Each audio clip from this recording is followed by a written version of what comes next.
chào mọi người đang xem cái video này. Hôm nay group sẽ đến đi phượt núi, đi phượt đá. Rất là nhiều đá và những giọt nước chảy xuống rất là đẹp.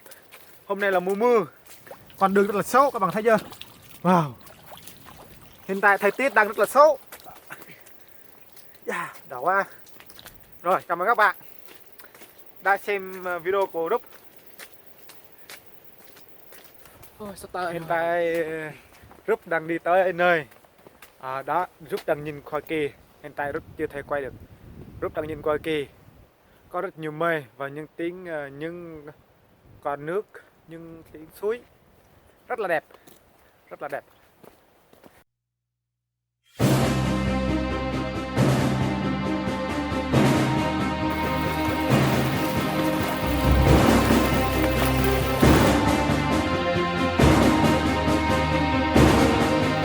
Các bạn biết đây là con gì không các bạn? Wow, chào các bạn. Hiện tại group đang tới nơi gọi là suối rừng các bạn. Suối ở trên núi xuống mà các bạn. Wow, đỏ các bạn ơi. Đó.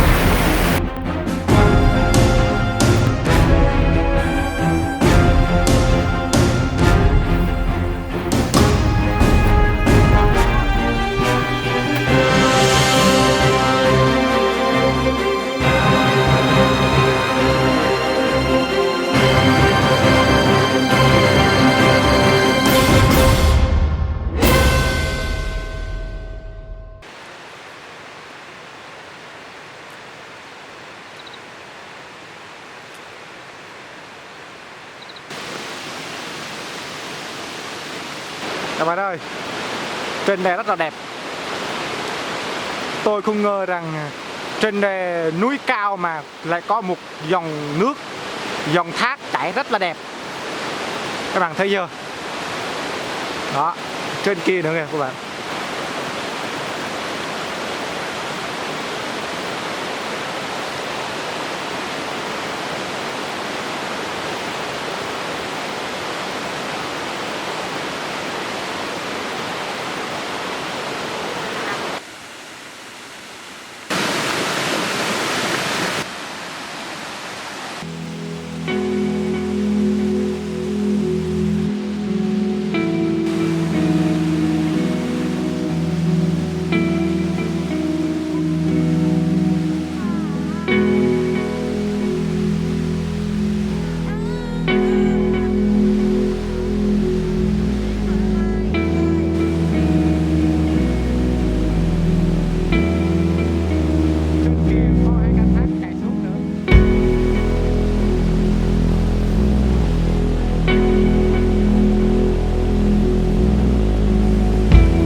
Vậy là chúng tôi đã xuống dưới rồi các bạn ơi.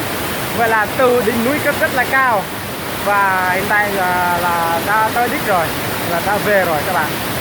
Xin chào các bạn và hẹn gặp lại các bạn trong video tiếp theo. Xin chào.